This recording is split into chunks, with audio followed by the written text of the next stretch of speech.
Here we go. Well, it's been a busy Emmy season for composer Jeff Russo between his work on The Act, The Umbrella Academy, Star Trek Discovery, and a bunch of other things that he's got coming out. I'm Zach Laws of Gold Derby, and with me now is Jeff Russo. Jeff, let me first ask you about The Act. It's this limited series on Hulu. What did you think when you first heard the story about Dee Dee Blanchard and Gypsy Rose Blanchard? Jaw floor, right? Like I was mesmerized by the description of the story by Nick, the showrunner and main creator of the show. When I first heard about it, I was like, oh, this is great. This will be a really interesting way to tell a story, and it's an interesting story, and it's really, I mean, it's crazy, it's insane. And every time I would look at the screen, I would be like, how did this happen? How did this happen? Why did this happen? But I was really super interested in trying to tell that story. It was really really engaging, really engaging. Well, so then how did you, I guess, what did you try to bring to it musically? Because like you say, I mean, it's so interesting and it's so bizarre and so weird and also kind of touching in this odd way. So, I mean, how did you capture that musically? You know, the one thing we didn't want to do was be too on the nose. We needed to use a subtle hand with the score. We needed it to be thematic and yet not try to push too much on the weird and too much on the horrific aspect of the show and the story. What we really wanted to do was just help move along the storytelling and the narrative of this relationship between a mother and daughter, which was just really insane. So really the idea was to just be as subtle as we could without being too subtle, and then also being like really bringing the craziness of this kind of relationship to the forefront. Yeah, I mean, everyone who's worked on the show that I've talked to thus far, they always emphasize the mother-daughter relationship. Yeah. You know, that is at the heart of this story. And so, I mean, how can you just talk about the complexities of that relationship? And I mean, what did you do to try to express it? Well, you know, the first thing I needed to do was come up with a theme for them. And like this relationship was really odd.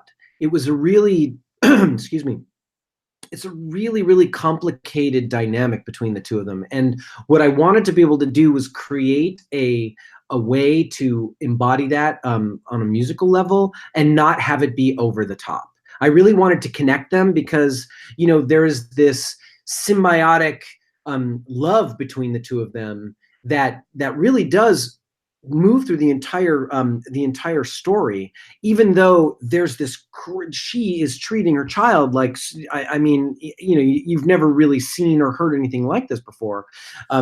So just trying to get them to feel like they're musically connected and yet also completely at odds. It was a really conflicting score, and it was complicated for me to try to figure out how to play the conflict and yet also play the magnetism between the two of them. In terms of what you got from Nick Anticosta, I think I said his name right. What kind of guidance did he give you in terms of what he wanted musically? Well, you know, again, to try to be as subtle as possible and yet really get across the mania that was happening between the two of them, and how the story evolves, and how the both characters evolve. You know, Patricia Arquette's character gets sort of deeper and deeper and deeper into her neurosis, psychosis, whatever it is that causes that. And Joey King's character really starts to realize who she is, what she is, as her body grows and as she sort of becomes more aware of her own self, and how that grows her apart from her mother, and yet she is continually pulled back in and held onto by this mania. That was what Nick was like, how do we try to do that musically without being too over the top? And he would always guide me in that way. Whenever I would send scores in, he'd be like, "This is really working very well. Can we push maybe a little bit more on this idea, or this may be a little bit too big. Let's sort of pull this back a little bit." Was there anything like specifically instrumentation wise that you kind of played with that you found really helped to capture that? Yeah, I found that these cold sounding strings really did embody the relationship between the two of them, because I could really sort of detune them and then get them back in tune to sort of really, really represent the vibration between the two characters, and when they were in harmony, and when they were in complete discord with each other. Mm-hmm. Let me ask you about Umbrella Academy. That's the freshman series that you did on Netflix. It's a superhero series, which you've kind of dabbled in that before with Legion. And it's a really interesting kind of series. Tell us a little bit about setting the tone, as you would, musically for this show. Well, one of the things that we really wanted to do was try to tie together all of these really, really disparate personalities that are this family of misfit. And I said, I'm sort of reluctant to say superheroes, because they're just these kids with these powers, right? And how those powers may have affected who they are as people, as they develop from childhood. So one of the things I wanted to do was really just try to tell the story emotionally, and have it play against what you would normally hear in a superhero show. And I tend to like to do that. I did that with Legion, and I wanted to do it here. Now, not necessarily in a weird electronic sense, but in a more sort of melodic and emotional sense. And in one of the greatest gifts I got from this particular show was the main character is a violinist. So immediately I knew, one of the main instruments was going to have to be violin and strings, and how that was going to be able to help tell Vanya's story. My wanting desperately to tell the story from the opposite point of view really, I think, engaged the filmmakers, and they were really happy with that idea of trying to play opposite of what you were actually feeling. Like we weren't going to play these big action sequences with big action music. We were going to do that either with songs or playing like a solemn piano piece that might help juxtapose all of that action. Yeah, and I mean, it helps with the overall tone of the show, which is not your typical superhero thing. Right. It's very funny. It's very it's kind of whacked. I don't know how else to describe it. It's very energetic too. Whack, very, very good way to describe it. Well, how do you, I guess, capture that kind of energy in your music?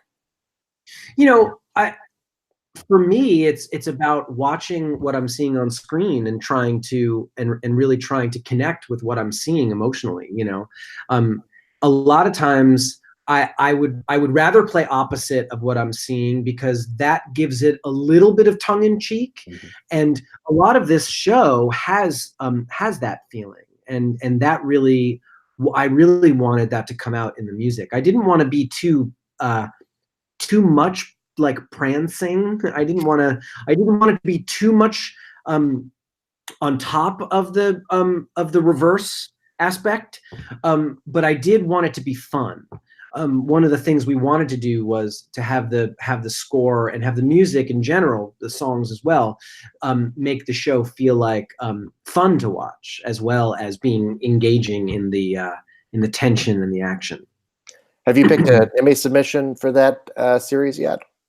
I have. So that one is the end episode, the final episode, 210 or 110.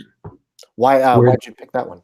Well, all of the themes sort of culminate in the end episode. Like everything culminates. That I started out the entire series by writing a 5-minute solo violin piece for Vanya, and that sort of extrapolates itself to this big apocalyptic symphony at the very end, and that symphony is based on that one violin part, like all the melodies and all the harmonies and everything that is played in the end sequence is derived from that one piece of music. And then it's really sort of the culmination of the score. It's really the culmination of the storytelling. So it really felt like the one that I thought was really sort of indicative of what the score was.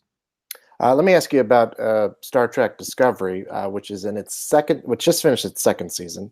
Talk a bit about how different it is to, and I mean, you've done this with a lot of shows, but going into the second season of a series, how is that different from doing it in the first season?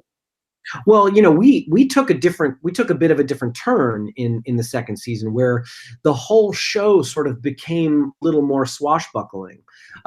It went from there being a really dark center of gravity in the war to having a bit of a brighter tone, a slight smile. Now that change was very, very subtle, but what I wanted to do was I wanted to input that into the score and how that sort of affected the way I told the story. There was still a truly deeply emotional core, especially between our main characters and how they interact with one another, with the introduction of Spock and the introduction of Pike and the introduction of the Enterprise. All of these things have a lot of emotional value in the storytelling, and I wanted to really transition into pulling that into the score. It all began, I think, with the last episode of season 1 into the first episode of season 2. When Michael Burnham and Spock first see each other at the beginning of the season, it's a big moment. So going from season 1 to season 2 was a bit of a thing. It was a bit of a thought. It was a thought process. It wasn't like, oh, okay, what I did in season 1, I'll just do again in season 2. I really needed to sort of rethink the overall vibe of how I treated music against the picture. I've said this a lot recently, which is I tend to want to write music that is based on what a character is feeling and not necessarily what a character is doing. And, I applied that logic a lot in season 2, even more in season 2 of Star Trek than in season 1, because I really wanted to feel like you were with the characters in how they were feeling about a given situation. And that sort of extended all the way through the entirety of the season. Does it feel more like your own now? I mean, in the sense that, you're working on this show that is a part of this massive, beloved franchise, which has got its own iconic music to it. Was it all intimidating to kind of like try to put your own mark on that in this? It's always intimidating. Yes. I mean, I say this time and time again, working on Star Trek is like standing in the shadow of giants. They're some of the greatest film and television and media and concert composers ever have contributed to the musical canon of Star Trek. And it's hard to think about having to live up to those standards. It's hard to think about having to sort of stand side by side with those people. So I have to try to just put that down, put it aside, and do what I do. And in that way, I feel like I own that. I'm contributing what I would do to it. And all the while trying to stay inside of what the sound of Star Trek is. And it is a sound. There's definitely like a way to do things, and I try to do them that way. Occasionally, I may not agree with that, and I try to do something a little different. I try to do something maybe a little more emotional, or maybe a little less swashbuckling and a little more subdued. I simply make those choices because those are the choices that I tend to want to make as an artist, and I'm really thankful for the opportunity to make those choices that the producers afford me to make. Sometimes people enjoy those choices. Sometimes fans are like, "What are you doing? You're not doing," And all I can say is we just do the best that we can to tell the story in the way that we want to tell the story. and while staying true to the ideal of what Star Trek is. And I think, we are the ones that make Star Trek what it is, right? The filmmakers, the producers and the directors and the actors and the writers, we're the ones that are contributing to this, continuing saga and the continuing storytelling. So, it is difficult. It is, and it's terrifying, and it is thrilling, and it's all these things all wrapped up into one, which makes it such an incredible experience, And what's your submission going to be for that? Again, the finale episode, which to me culminated the entirety of the storytelling, and I really did get to reach deep into my own canon of music for the show, and of course I utilized Sandy Courage's theme in and out of the show, because now the Enterprise was also a big part of episodes 13 and 14. I submitted episode 14, which was the end, and I was particularly proud about how I ended the series. I ended this particular season, but also really connected with the thematic material in this particular episode, which really did speak to the entire season. Before I let you go, let me ask you, you've got a movie coming up soon, Lucy in the Sky, which is going to be directed by Noah Hawley, who created Fargo and Legion, and you've done all of those. First of all, can you just tell us a little bit about what that experience has been like, where you are in the process right now, but also, your collaborations with Noah Hawley. They brought you an Emmy for Fargo. You guys have done a lot of really interesting work together. What has that been like? Well, he's a true artist in the way he creates any narrative, whether it's television or film. He has a true sense of what he wants and a true vision, and is willing to go as far as necessary to get there, which, for me is thrilling to work with, because he allows me a very big sandbox to play in.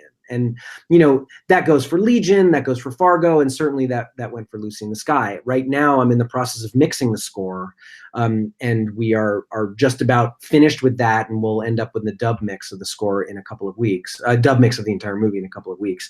But it has been such an amazing experience working on a long-form project with him, which really gave us both the opportunity to sort of stop and take a look at what we were doing musically. There's a lot more time involved in working on a movie. I've been working on the movie for about a year, and writing music from the very beginning, from the script stage to the shooting stage to the first cut to the second cut, and it has morphed as the movie's cut has taken shape. Pieces of music have had to change, and I've had to rewrite, and I've had to redo and look at things again.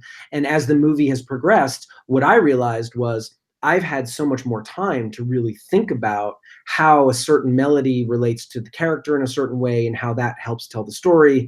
And that's been a different experience while working with Noah. And I've worked on films before, but never with with Noah, who I have a creative partnership unlike anyone else that I've ever worked with. So it was a really interesting and really incredible experience. And I just finished recording the score for it last week, which was, also really, really thrilling to see it all sort of come to life. Well, I'm certainly looking forward to seeing that. Perhaps we'll be talking about it soon after it's out and we finally see it. Yeah. Yeah. Well, Jeff, thank you so much. It's a pleasure talking with you again. Congratulations on all your work. Thank you very much. It's great talking to you too. Thank you. And thanks to all of you at home for watching. Make sure you hit the like and subscribe button below. Make sure you visit us at goldderby.com.